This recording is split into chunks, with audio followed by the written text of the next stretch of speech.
Our program today on Human Spirit Radio is Tapping Zero Point Energy, Unleashing the Future. And my guest is Moray B. King. Moray is an internationally known lecturer and author, as well as an electrical engineer.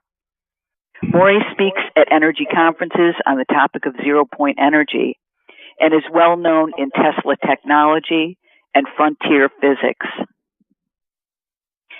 He has been researching the field of zero-point energy for over 35 years and is the author of Tapping the Zero-Point Energy, as well as Quest for Zero-Point Energy, Engineering Principles for Free Energy, published by Adventures Unlimited Press and available through Amazon.com. Welcome, Moray. Well, hello, Sarah. Glad to be here. Great. First, I'd like to provide a working definition for our listeners as to what zero-point energy is. From what I understand, zero-point energy is the vibrational energy retained by molecules even at a temperature of absolute 0 Kelvin. Since temperature is a measure of the intensity of molecular motion, molecules would be expected to come to rest at absolute 0, except they don't. Hence the term zero-point energy. How would you define it? Yeah, that's actually getting towards the primary idea. You don't need molecules though to have the energy manifesting. It's inherent to the fabric of space itself. It represents basically microscopic electromagnetic field energy fluctuations that intuitively could be thought of as very, very tiny little lightning, just random lightning type events. That is basically electromagnetic flux or electromagnetic energy inherent in space. It actually came from the discovery in quantum mechanics, and it was what comprises the fabric of perfectly empty space.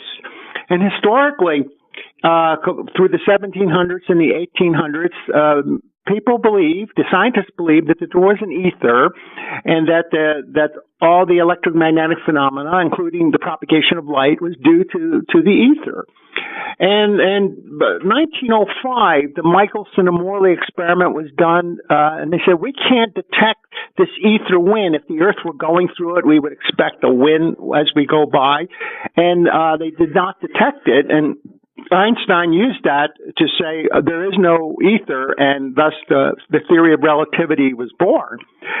By the time we get to the 1930s, just 25 years later, when quantum mechanics comes into existence, they noticed there's this underlying fluctuation that was part of the uncertainty principle, but it had to always be there to make the theory of quantum mechanics model what is reality. And as they got into quantum electrodynamics, the work of Dirac showed that the energy indeed is part of the fabric of space itself. So these fluctuations are a far, far tinier scale than the scale of the elementary particles, far smaller than the atoms, far smaller than the electrons, or even the nucleus or the protons of the atom. In fact, 20 orders of magnitude smaller, down at what they call the Planck length. And right. It's described mathematically at the scale of 10 to the minus 33rd centimeters. So that's far, far smaller than the elementary particles. But the theories of quantum electrodynamics, which is the theories of how the various elementary particles exist in quantum field theory, there's a continual interaction with all elementary particles and the zero-point field. They cannot be separated. It's part of what exists. And in fact, coming out of Wheeler's work, there's a particular point of view that the existence of every single elementary particle is actually caused by the flux of the zero-point energy in a vortex type of action. And it could be thought of like how the flow of the stream can maintain a whirlpool, that the flow of this zero-point energy flux maintains the elementary particle. And so the 0-point energy flow is like the flow of the stream, and the elementary particle is like the whirlpool. So it's constant dynamic interaction to keep everything in existence. That makes a lot of sense.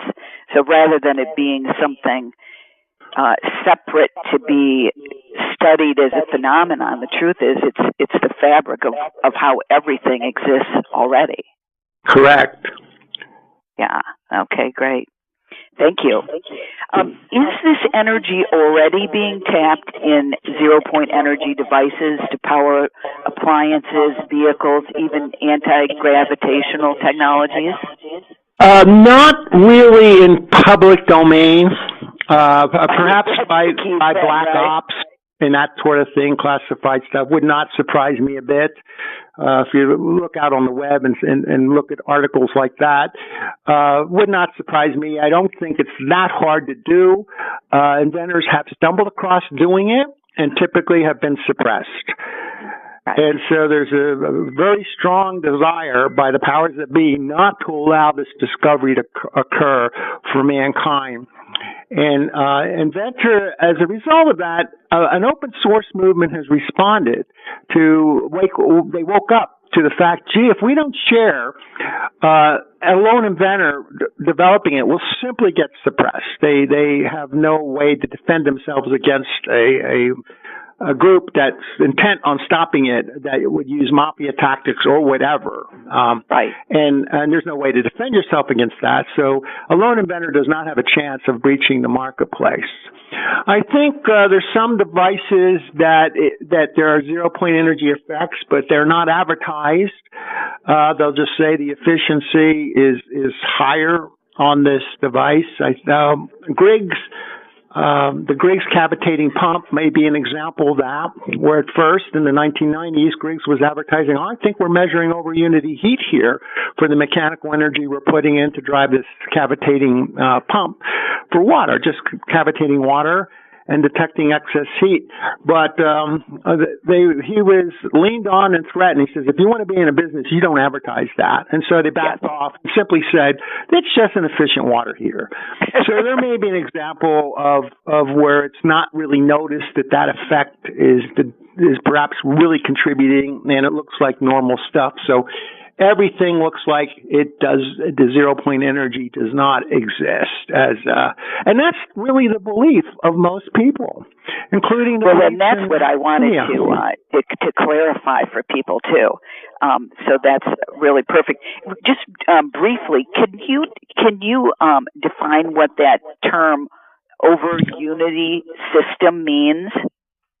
Yeah, usually by conservation of energy, right? You're not supposed to be able to produce more energy than your stimulating energy that you start to derive your system. Right, in a closed system. It says, gee, I only put this amount of energy in, and I'm getting more energy out. So over unity means that ratio, output over input. And so when you take that ratio, I put in this much energy, but because the natural losses of that naturally occur on any type of energy flow or matter flow or anything, you'll lose it, and then your output is less. And so when you take the ratio of your input of your output over your input, it's always less than 1. And so when they say over unity, which is 1, it means, gee, I'm getting more energy out than the stimulating energy that I put in. And then they call that over unity. And what it really implies is simply that you're tapping into another energy source that you weren't accounting for. Right. And that's why it appears you're making energy magically from nowhere. But the facts are there are energy sources, and the 0-point energy can be one of them, and that's what's being explored. It exists as a source, it exists as an energy phenomena, and therefore, if you're really tapping into it, it's simply another energy source. And so over unity is pretending that energy source doesn't exist, and all of a sudden it looks like energy is magically appearing from nowhere.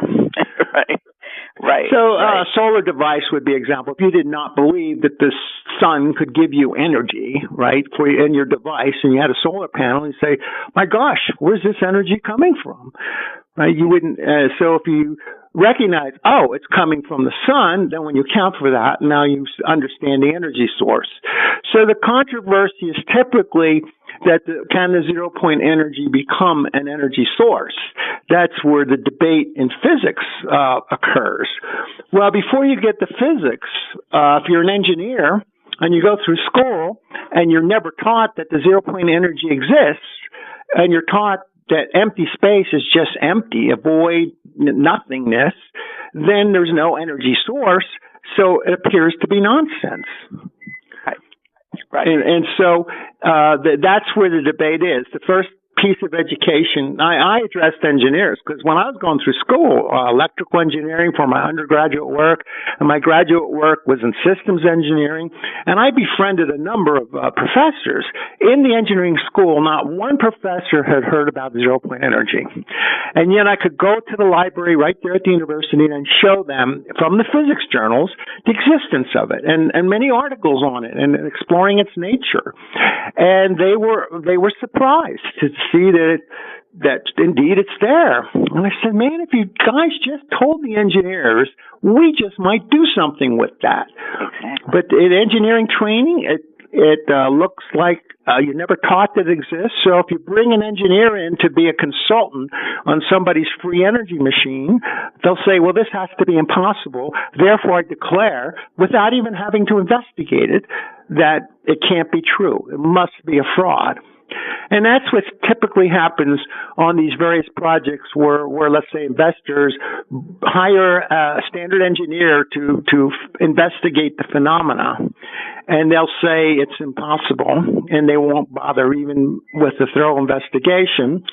And, of course, there can be frauds out there in the world. So there's and if they are doing a fraud, it's pretty easy to discover a fraud because if it's a fraud, it won't repeat, right? Somebody else does the experiment. It won't work for them. Right. Well, it seems ironic because given that the zero-point field is basically the source energy for everything, how can you control for that effect? Control, you mean how do I make a technology to extract that energy? For example, no, is that the question? Actually, almost the opposite. How could you have an experiment that isn't being affected by the zero-point energy? Well, of course, the source of all existence is due to the zero-point energy. But that is a theoretical perspective coming in quantum electrodynamics. One doesn't have to subscribe to that theory. They could say, oh, it's just those particles are just there like BBs, the classical theory.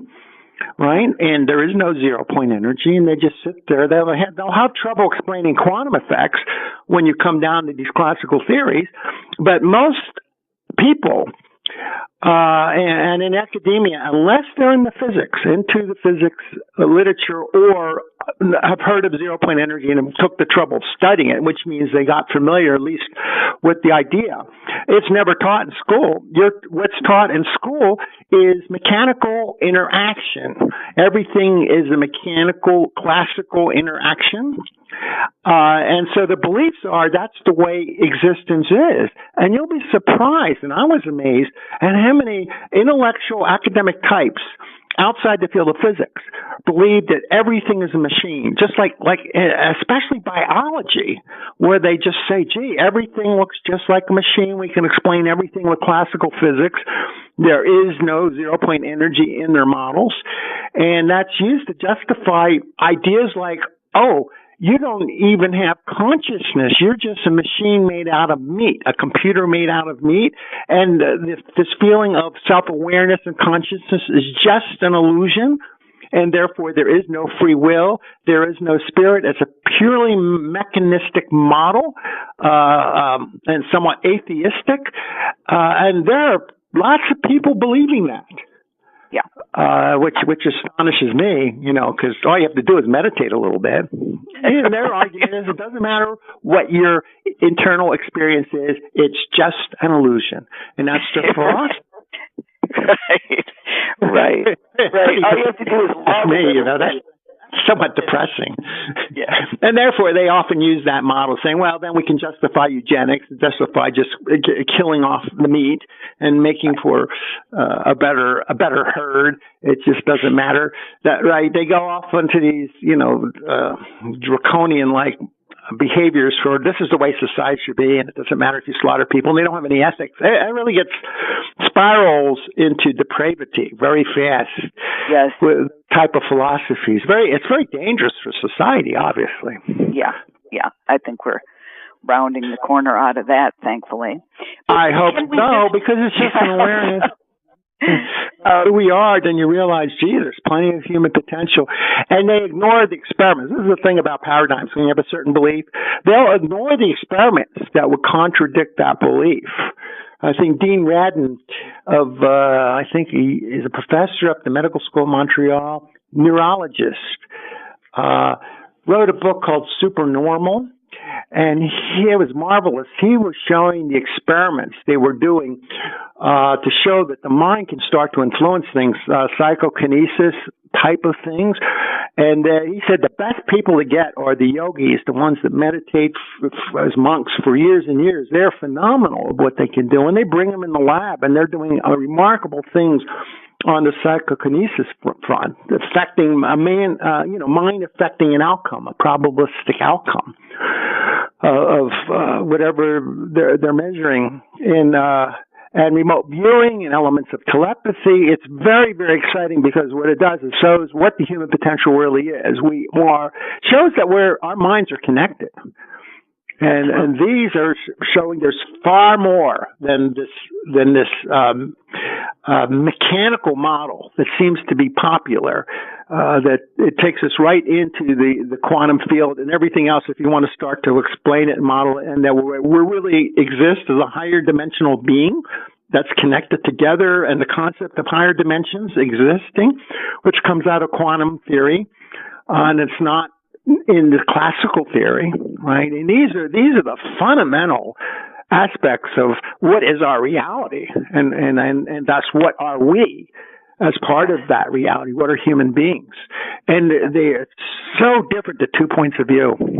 But the experiments are there, and what the mechanistic community does, and what he sees that many of the neurology professors at this university that just believe in the mechanical model just refuse to look at those experiments or even acknowledge those experiments existing. So on a paradigm shift, what happens is people in academia or just human beings in general want to believe what they want to believe, what their outlook is, what is the nature of reality and their beliefs, and anything that evidence that violates that is simply ignored or ridiculed. That has to be a lie, can't exist. And people get stuck in their paradigm, their point of view. And that's part of the whole movement. I call paradigm paralysis. So if one were confronted with a working free energy machine and they were raised as a standard engineer that didn't know about the energy, they said, this is impossible. And they would have to say that doesn't exist. Yep. Well, it's kind of an example on a group level of the power of our beliefs, because our beliefs really do function as a filter. We do not see what we do not believe, and it really necks down our reality. So that's a really good point. If we could I recommend a book on that very topic, Thomas Kuhn's The Structure of Scientific Revolutions. Gives you a thick skin as an inventor on frontier science. It shows about how paradigms get people stuck. When scientists get stuck in a paradigm belief, the book shows they stop behaving like scientists, they stop using the scientific method, and they behave like standard human beings. They become political, and they just try to banish the other point of view, and has nothing really to do with science. It has everything to do with, I want my belief this way, and damn, that's the way reality is going to believe. And if they had the power to kill the other camp, they would. Just like ancient religions. You know, so you don't have on my belief, then we kill you. That's like, Europe was stuck in that, and during the Dark Ages, right? 1000 AD. Yeah. They go around slaughtering each other. It was pathetic. Just because of a belief. Yeah.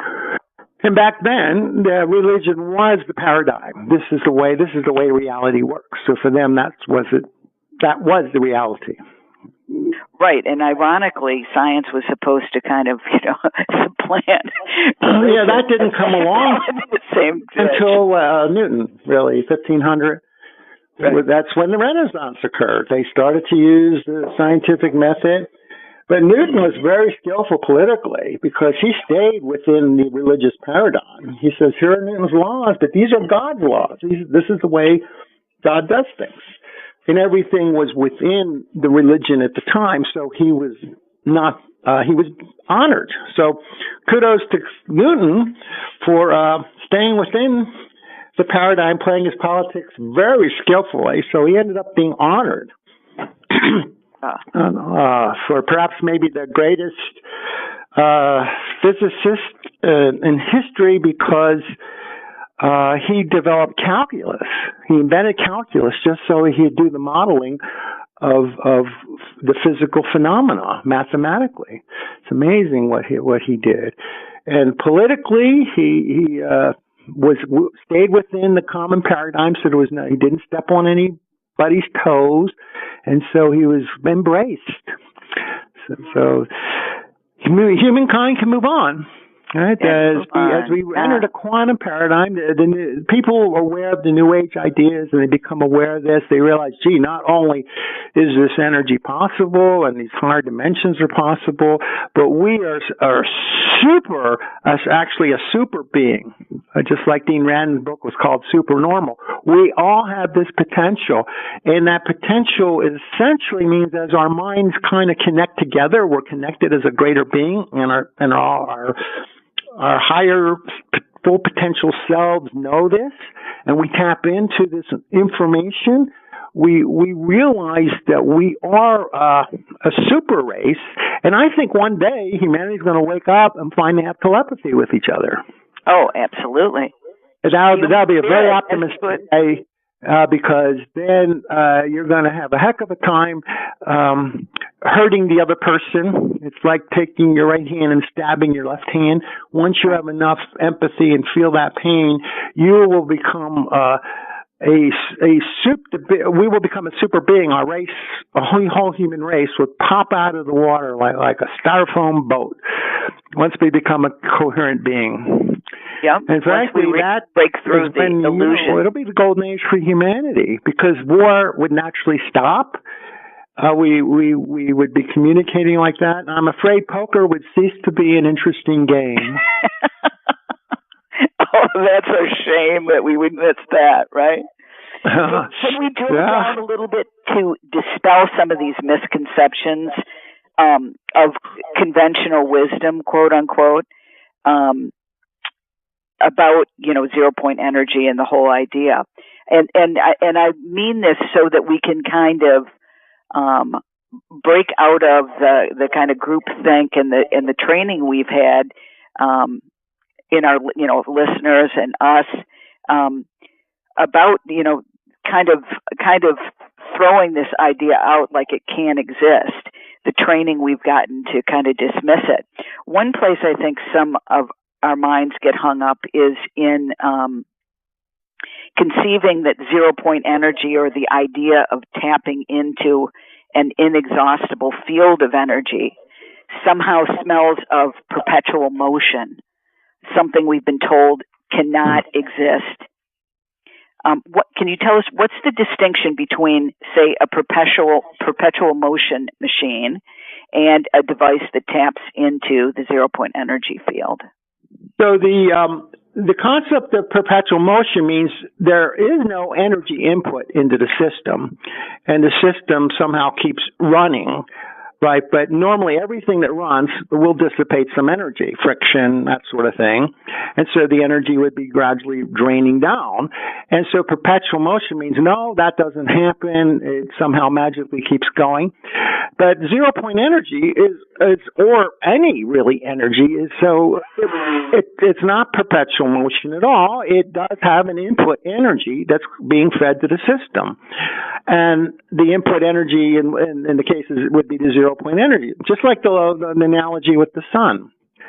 The difference between perpetual motion and zero-point energy is that the recognition there is an input energy into the system. So you're not violating conservation of energy. You're simply recognizing there is another energy source that exists. Exactly. So the difference is the idea of it being a closed system, which would be, then it would look like it's just perpetuating on its own, versus the truth of the matter, which is it's an open system, right? Where energy is flowing in. Right. Exactly. So there's no violation of conservation of energy. Exactly. Okay, thanks. The other term, vacuum, as it's applied, to outer space and even the space between molecules, that is super misleading. It kind of implies that space among planets within galaxies and even beyond is empty. But obviously it is not. Even in minute spaces, it's teeming with energy. Where did that term originate? And do scientists, astronomers, physicists still believe it's empty? Well, the vacuum just was replying, okay, what is the fabric of space itself in the absence of all the particles, light, matter, all matter? When we talk about outer space, of course, there's just residual dust and certainly plenty of light propagating through space. So that doesn't really represent, if you looked at a chunk of that, you would see a ton of matter and photons and energy there. So you really don't have the pure vacuum as described by physics, which means in the absence of all light and in the absence of all matter, all particles, all elementary particles, what is the nature of this void, right? What is the nature of the pure fabric of space? Right. And in classical physics, especially since 1905, where they banished ether, in the old days they said, oh, the ether is there. And this is what waves to give rise to light, and it's the source of elementary particles. They said the ether is there. 1905, when relativity became popular, said, oh, the ether doesn't exist. I'll have a word to say about that Michelson and Morley experiment. They actually continued those experiments with Dayton Miller. Dayton Miller was the president of the American Physical Society at the time. That means the lead physicist in the country. He happened to be an experimentalist. He teamed with Michelson to make an interferometer 10 times larger and thus 10 times more sensitive. When they made the measurements at sea level, they would see a little bit of ether drift type of thing. The same result that Michelson and Morley observed. But when they went on the top of Mount Wilson, up high on the mountain, they would see more. And this model that those measurements supported would be the ether drag model, whereas as the Earth moves through the ether, it gets dragged with it. And so it becomes a complex ether model, still somewhat of a hydrodynamic model, but he was developing evidence that this is really, really true, that they ruled out all ether models with this one crude experiment and didn't consider that the ether could be dragged. And they said, we don't like the complexity of that, so it's so much easier to do the equations if we just pretend it doesn't exist at all. And that's how relativity became accepted. So they had a heck of a time refuting Dayton Miller until after he died. And then they simply ceased to allow publications on this topic, and the ether was banished. But interestingly enough, there was only a 25-year gap, 1905 to 1930, where the scientific community did not believe in any ether or anything existing as the fabric of space. By the time we hit 1930, we get into the quantum electrodynamics, the zero-point energy field, the vacuum fluctuations, all these terms describing a sieving activity in the vacuum, a far more powerful model for the fabric of space than the original liquid hydrodynamic type model of the ether. This model is more like a turbulent plasma with all sorts of opportunities for interaction and new possibilities, a far more dynamic model. Yet, the belief in the academia from the years 1905 to 1930, 125-year zone in the history of mankind's belief on what is the nature of space. That during those 25 years, it was believed it was completely empty. That belief completely dominates academia today, and they have not shifted over to what quantum mechanics and quantum electrodynamics has discovered about the fabric of space. So thus, most academic people, most professors believe that space is empty. The fabric of space is a void. And so it's amazing that paradigm reigns so dominantly in their beliefs, and that's who the teachers are. And only if you get into graduate physics, you learn that there's more to the story. If you're not in that field at the graduate level of physics, your beliefs are stuck in the paradigm of that small 25-year window. Right. Completely dominates the professors and the academic thinking outside of the field of physics. And the conventional wisdom, because that's what, Joe Public also believes, because that's the conventional wisdom. That's what's always... Sure, that's what they were taught. Sure. Well, another question might be, if there is all this energy, why can't we see it or at least witness its effects? Can you? Yeah, because it's when you're embedded completely in it. The only way to witness something is a difference, some type of difference. It's asking like the fish to detect the water that it's swimming in. Right. We're so embedded in it. Unless there is a difference that's created, or a delta, a difference in the energy state between one zone and another zone, your experiment won't detect it. And there are passive experiments that detect it. The Casimir effect, it's in the standard physics literature. These plates that get pushed together when they're at microscopic distances, etc. There's small effects on passive systems that help support the existence of the zero-point energy. But it's the big effects when you activate it with plasma pulsing and things like that. In fact, I think it happens in every lightning stroke. I gave a talk in 2015 to the International Water Conference in October of 2015 that arguing that every single lightning stroke from a thundercloud is an example of actually tapping into the zero-point energy for all that extra energy coming from that. And it was proposed as a hypothesis. We may have it in front of our noses, just don't believe it. We'll create and then it becomes manifest as that. Believing that is the real source. But of course, the best experiments are what you do in the lab, where you can isolate your system, do the pulsing event, typically a plasma pulsing event that seems to manifest more energy than what your original energy you put in. And then a good inventor starts to harvest that energy, and all of a sudden he makes a machine that self-runs, and then he has excess energy over to light some bulbs or whatever, and proving that you can harvest the energy. So it does require this pulsing event, electrical pulsing event, to be the activator. Yeah, okay, good. So basically, when the energy is balanced and in equilibrium, it goes unnoticed. Correct. Great. In case you're just joining us on Human Spirit Radio today, my guest is author, lecturer, electrical engineer, Moray B. King, and we're talking about zero-point energy. Moray, are there other misconceptions you'd like to clear up so that people can really get that this is not theoretical, that this energy basically drives all life everywhere? Yeah, I would say it is theoretical in the sense that people are thinking of it.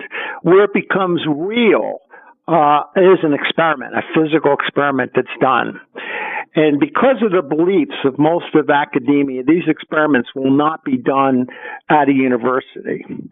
But hobbyists themselves often stumble across, as they play around with these effects, especially plasma-type pulsing, they start to see it and they start to milk it. But they're ignored by the rest of academia. That's why it's not in the general knowledge. And typically it's ridiculed. A great example was the cold fusion. Yes. Right, it's been starting in 1989 because a couple professors, and see, it was right here in my state, so I was right on top of that story. This can't be. It's violating the paradigm. Therefore, these guys are just frauds or incompetent. That's how it was declared, and then they're smeared, and they're smearing them by politics. Yet, they definitely discovered something. There was an anomaly, an excess heat anomaly that they discovered. They thought it was simple fusion of deuterium to make helium, and thus gave them extra energy. But it was far more complicated than that. And I believe they were indeed getting a 0-point energy effect from their system by what they did. And I wrote about it, and others have proposed that that's what's happening too. So that's a minor hypothesis compared to everybody else's hypothesis at the time. So it was not really popularized unless you go to the conferences that specialize in talking about 0-point energy. Then you'll hear it. But basically, it was a microscopic ball lightning effect that occurs in a cracking crystal, and they as they loaded their palladium, it would start to crack, and this microscopic ball lightning effect was occurring. And that's those experiments, even with light water, so there's no fusion going on, just ordinary water, they will see the heat anomaly associated with cracking of the palladium or the nickel or whatever electrode they make that they load with hydrogen. They'll see the heat anomaly. And so they discovered something, but they were smeared. And it's very, very common to just use the media to smear those that are outside the paradigm and ridicule them as they propose it. And the most threatening thing that you could claim as an academic person that really threatens the others is an experiment. If you just have an offbeat theory, you're pretty well just ignored. Right? Just another kooky theory. Nobody is offended or feels threatened by that.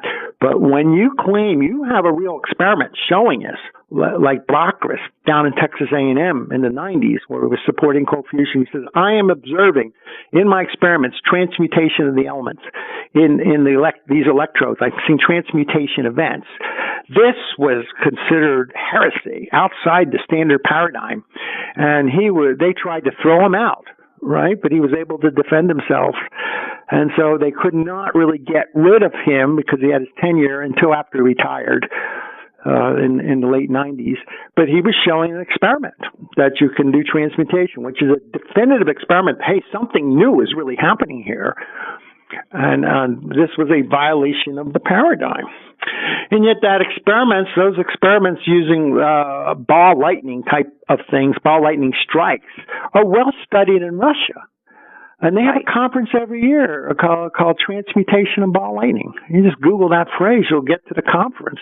And they study it, and they pay their professors to come up with new theories of the nucleus to explain it. And they see these events, and this is completely ignored by Western academia, these experiments. And these are the definitive experiments to prove there's something new here. There is something new on the sun. There's something, and it relates to 0-point energy. Yes. And it relates to the nature of the vacuum and vacuum energy and the elementary particles and events that happen in these collisions of ball lightning with a target of matter to cause what's called nucleosynthesis. And it's unbelievable to Western academia because, once again, it violates their beliefs. And so what they do is ignore those experiments. But you could just describe ball lightning transmutation. You'll see the Russian conferences come right up. And you can see Tell us, just describe for the layperson what nuclear synthesis and transmutation is, and especially how it might be applied to cleaning up nuclear waste. I think that is a very important thing. A very good point, because that's where it's hopeful. Well, basically, transmutation is like the elements in the periodic table, as you taught in chemistry, in order to make them into another element, you have to affect the nucleus of the atom to affect it. And that requires nuclear interactions in that sort of thing, unlike chemical interactions, which happen. And therefore, in the standard theory in the West, that requires tremendous energy just to get into the nucleus with the particle, very mechanical model, and the Coulomb repulsion. That's the repulsion of the nucleus against another nucleus, because they're both positively charged, to do the collision will require tremendous energies just to overcome that standard classical repulsion. And so they believe on these simple models that this can't be possible, certainly not at the low energies that they're using. And then the only way it could be possible if there was more energy in the system to allow these nuclei to merge. And then transmutation, a classic example would be lead into gold. If you look on the periodic table, both lead and gold are elements, and they're close to each other. Right? And so if you could affect the nucleus, all of a sudden you would change the element from one to another. And this is considered impossible, at least at low energies. Well, standard low energies. Alchemy, they can do that in an accelerator. Right? That's considered valid because the accelerator now provides enough energy to overcome the Coulomb repulsion of like charges, and then penetrate the nucleus and affect it. But the big surprise is having this done at low energies due to quantum resonant effects and getting into all sorts of new physics of electrodynamics to even allow it.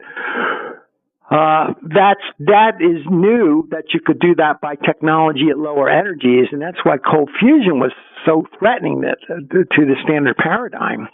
And transmutation is even worse; it's even more threatening.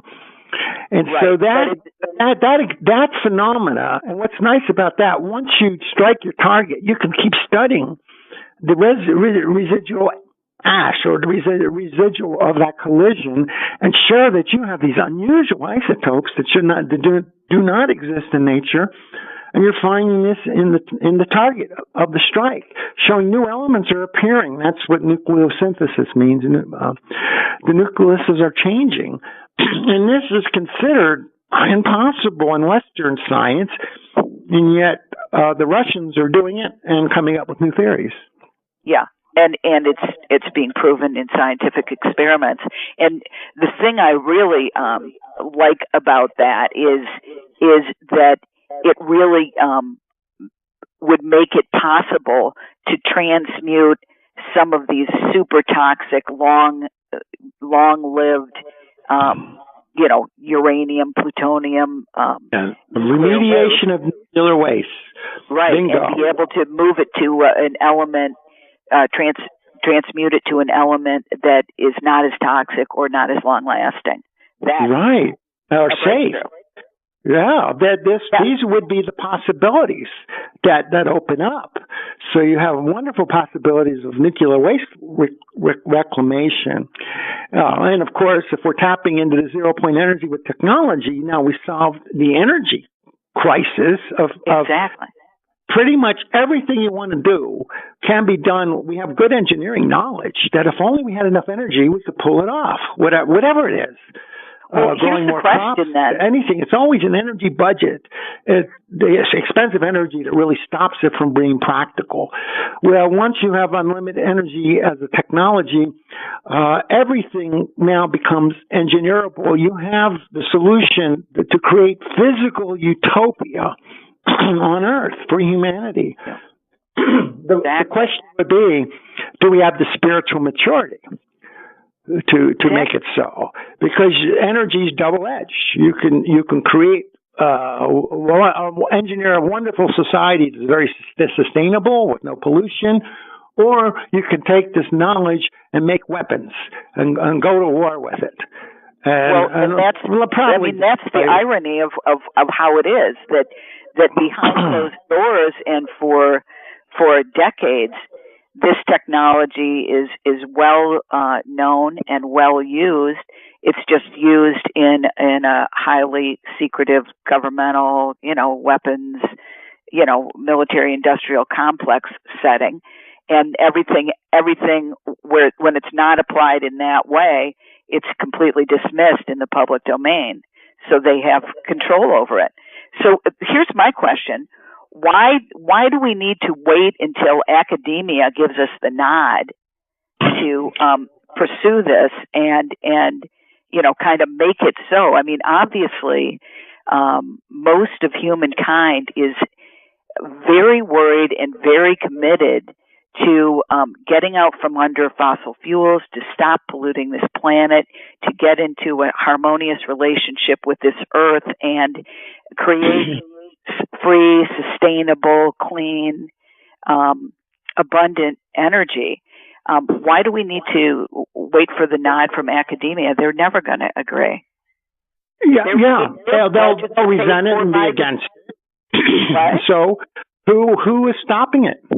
Right? Because inventors are doing it. All you have to do is stop suppressing the inventors. They're stumbling. Well, I think that's another, it's like, given the politics of the matter, we got to create a creative workaround because those guys are never going to stop suppressing it. That's like asking, somebody who believes in, Jehovah, to all of a sudden become a, Hindu. That it's just not going to happen. And not to mention their vested interest in continuing to maintain the paradigm that exists because they've got the control, they've got the money. So rather than, we could go down that road for a long time because we know it's a mess. But sure, it's like they wish to have humankind addicted to them. Yeah. Right? You have to pay them for your energy, and we want to retain the status quo. It's just, exactly. We have a drug pusher. You're addicted to heroin, you got to pay me for what I provide. It's the same mentality, the same pattern. Well, and if people, currently people do not have an option but to buy petroleum to run their cars, and everybody needs their car. So even or even if you have an electric car, well, what's making the electricity? Well, and that's the irony of the electric car is that my husband, who's a scientist, he always says, it's great to have an electric car. The only thing is that your exhaust pipe is over at the power plant rather than coming out the tail of your car. Right. Essentially, the energy you're running your car on is still being produced by fossil fuels at an energy plant, unless you are charging your car on your solar panels, and then you've got a system that's actually clean. Right. And I have your cars the sun is now the source of the energy. Right. Which is right, and that's where we'd love to go, a clean energy source. Do we have the technology to do well enough? Well, we're doing great job on the solar front. I'm excited. Elon Musk of the Tesla corporation, they're coming out with new batteries and new solar panels for your house. And it appears that if your house is in a sunny area, you may get enough energy for your house. You could be off grid just from solar. Right. The technology is doing very well. They still got more improvements to make on the battery technology for storage, but that's a hot research area, and we're still in the old paradigm. This energy source is the sun, and but I like what the engineers are doing. Even though they're stuck in the old paradigm, at least they're improving things and are making pretty good technologies. Yeah, well, can you talk a little bit about that? How does zero-point energy compare with and complement current solar, wind, thermal sources and technologies? Well, the standard solar, wind, and other sources that are recognized are all popular and are industrialized, and there's no suppression. They simply are permitted to exist. A zero-point energy machine and that sort of thing would be a threat to all industries because it would be so much easier and so much more energy is available from coming through that source that it would make those businesses obsolete. Okay. And thus it's like the buggy whip business went out of business once the cars became popular. And they don't want that. Most of society, you don't have to have coal miners anymore because you don't need to mine coal to burn it. And now the coal miners would go out of business, right? And if you're trained, but at the same time, the coal miner wouldn't have to mine coal in order to pay his energy bill and get food on the table. Right. But what's the guy going to do? This is an issue. Okay, now that we're shutting down the coal mines, that's a dirty, dirty burn anyway. That's probably the number one thing you like to find a substitute for. So you shut down the coal miners. Now the coal mines. Now, what is the coal miner going to do for his living? He was raised only to mine coal. He's not trained to do anything else. This is one of the economic arguments. This is we can't change the society. We have to leave the status quo because the economy would collapse because all these people that are trained to do the one or two things they're able to do would no longer be employed because there's no need for that anymore. Right. What are those people going to do? Right, and, but the odd is that's an argument. Say we can't change the status quo. Those people that need to keep their jobs and keep working, and therefore people need to keep paying for that. And there's a good example. What would happen to those people? You have to say one solution. Oh, we'll put them all on welfare. Right? That could be an answer. They don't have to work. But if most of society goes on welfare, right, how are they going to pay for that? Well, it's such a linear, baby step kind of argument because the truth is if 0 point energy were available, if everyone had a device, in their home because, and of course it would have to be a device that would be something that either people could build for themselves or could easily put together because you couldn't produce it on a mass scale because it would be repressed. So people would have to have the ability to make and engineer one of these, simply from a schematic themselves, ideal situation so that, people are just doing it in their own garage, basically. And you'd have to have those skills, at least in the skills. You'd have to have those skills, but you could, to be able to even be able to do that. Right, and most people do not have those skills. Exactly, but you can train people to have skills. I mean, but and I realize this is way out of the box. But if under those circumstances, if people did have a device that ran their electricity and charged their car or allowed their car to work on a water fuel, we can get a little bit into that, then people would not have to have the outlay of cash to exist in an economy and a society where it's all based on paying a company to be able to provide you with the fuel you need to run your home and run your car. Then all of a sudden, people don't have to have a job where they make $50,000 to $70,000 to $100,000 a year, and people don't have to be a coal miner in order to exist.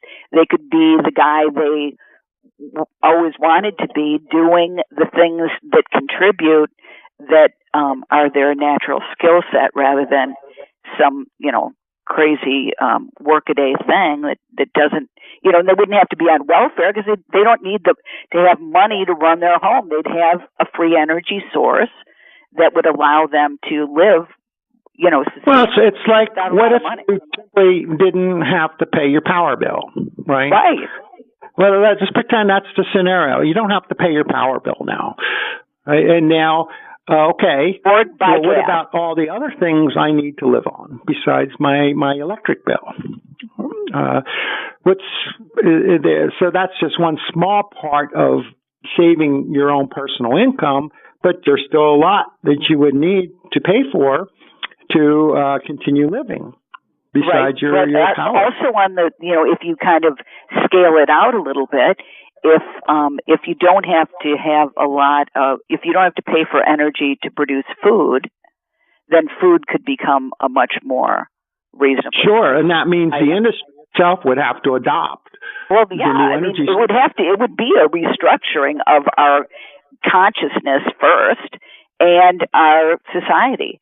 But the linear thing of, the guy wouldn't have a job or then everybody'd have to be on welfare, is so in the box And right, really, and that's the arguments that's used to say we can't have a revolutionary discovery. It would upset the economy. That's the standard argument.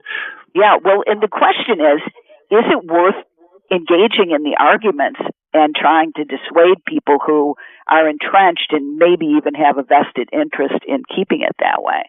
Why not just kind of bypass, whether the academics agree or not, and just go straight to the inventors, the hobbyists, and the consumers? Yeah, the inventors have done it, and what happens to them? They get suppressed. What happens to inventors when they really have a success? The people around them get dollar signs in their eyes, and they go, "Oh, wow, we can now supplant the energy business with our invention, a $4 trillion industry." All of a sudden, all that money comes to us. So typically the business people around the inventor often is idealistic, right? And he would think, oh, I want to give this away to humanity. But the business people say, are you crazy? We can have a monopoly here. And then they basically end up suppressing the knowledge that the inventor discovered. Exactly. And then they become a sitting duck for suppression. Very easy to stop one guy or stop one business. And that's been the pattern. As these businesses start to breach the marketplace or they start to get some traction where, looks like we'll mass produce this, that's when they're slammed and threatened out of business. So usually the inventors are threatened and they just stop, which is probably the wise thing to do because there's no way you're going to fight as a lone person against the cabal that your idea. Hitman. There's no way to defend yourself against that, certainly as a lone person. So in a sense, the open source movement around the free energy type projects, they understand we better share information on the web and get this discovery out in parallel because suppression just bumps off the individual inventors. Right, and I think that's an example of, we have the consciousness to share and come out of the old school consciousness, this is all mine, I'm going to get a monopoly, right? Yes. That's old school. The new school is we're all in this together.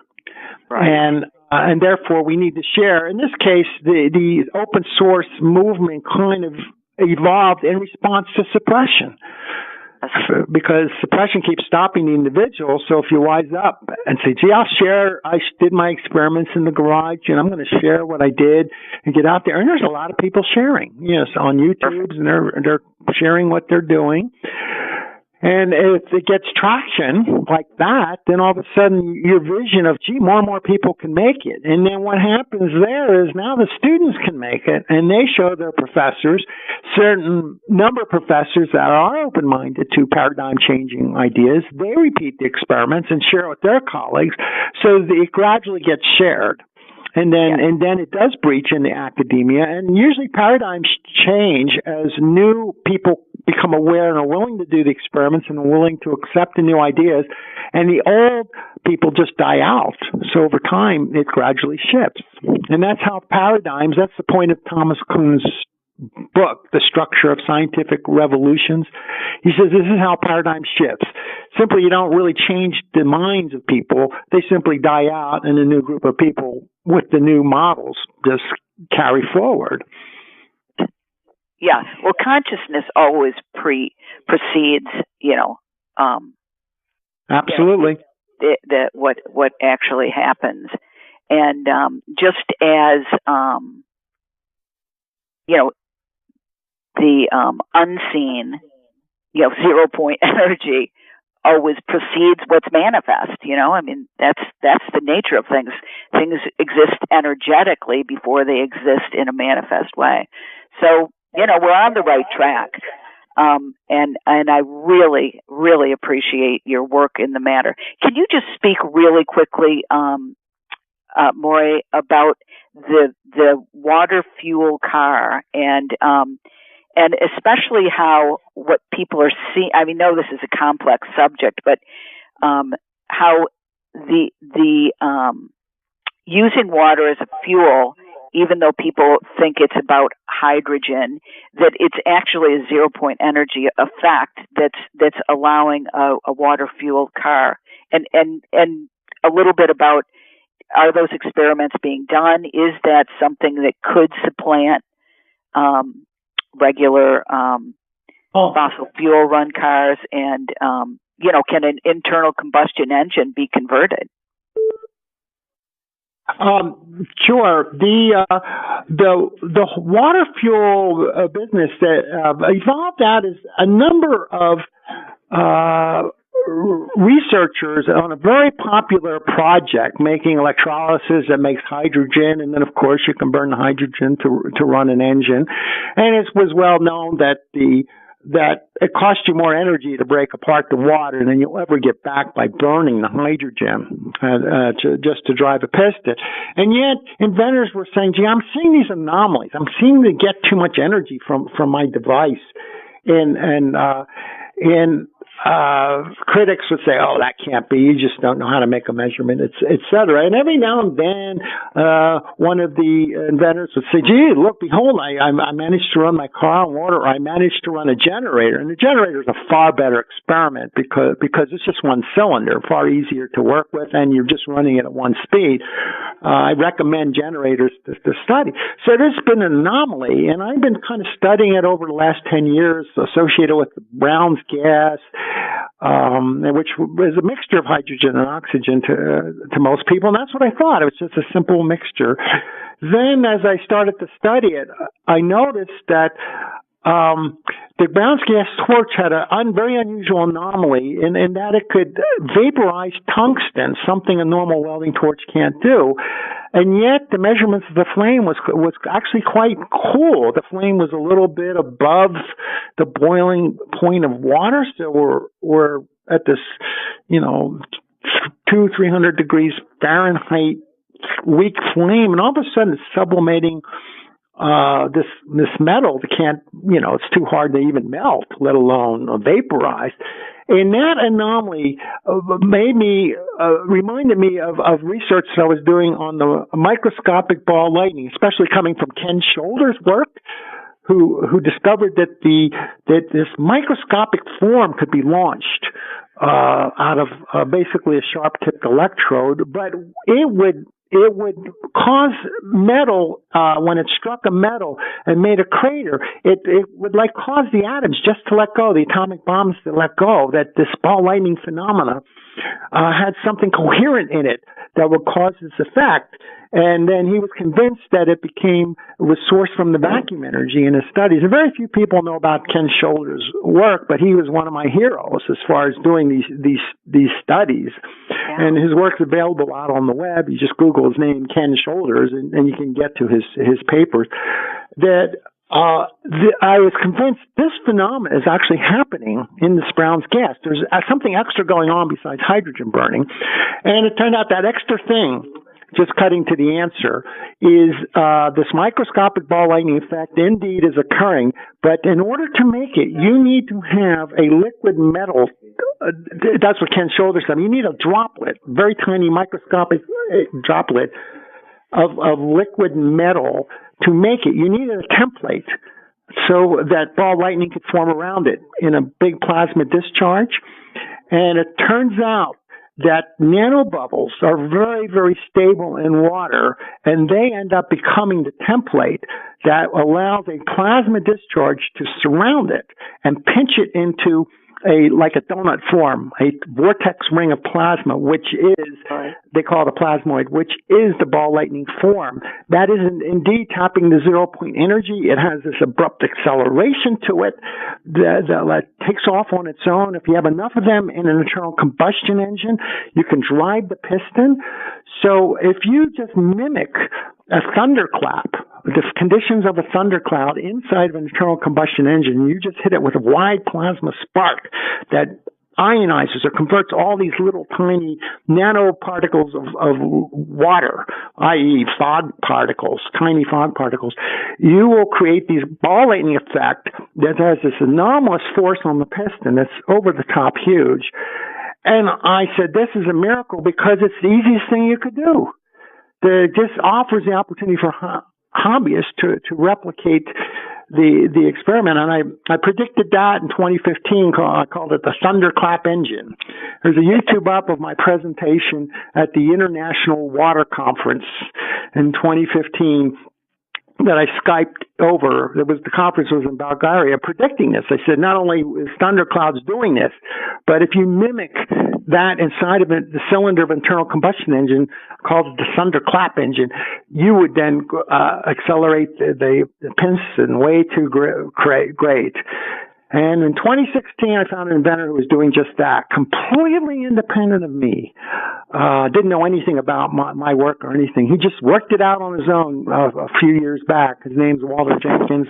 And I thought it was a miracle that this guy just did what I predicted to do. I said this, and I think if people want to see his website, I think it's called h4gas.com, h4gas.com. And that's his website with a video about his discovery that he put up. And so, can a regular internal combustion engine be converted to use that technology? Yes, you would have to convert the spark plugs and then change the timing, and the spark plugs would have to be these wide plasma type spark plugs, and convert the timing. And so there is work to be done to there is a little cottage industry right there for the coal miners to be doing, learning how to convert cars. Enough people do it. What happens is the discovery would spread, and then they would have a heck of a time suppressing something that had massive replication across the planet. Yeah. You would have to create that's the thing, is it's a movement that would basically have to be, open source, like you're saying. So many people doing it that, it's like popcorn. How are you going to suppress, that many things? And really, with the intention of keeping it under the radar. Well, you can't do both. If you want it to spread, it has to be in the spotlight. Right. Well, there are ways. So it spreads. And so you just have to create a situation where the knowledge spreads and the suppression can't stop everybody. Yeah. Well, I think we're coming there, because the will of the people is we want this planet. We want to have a presence on this planet, and we want the planet to do well. So it may be just that our consciousness, our will, kind of sweeps the old paradigm away. I mean, it's breaking down on its own. Interesting enough, the paradigm is that of separation or integration. The old paradigm for the inventor is separation. I have the secret. You must pay me. I'm separate from you. The new paradigm is open source. We are all together. We are all connected. You must have the same knowledge in order for us to have it.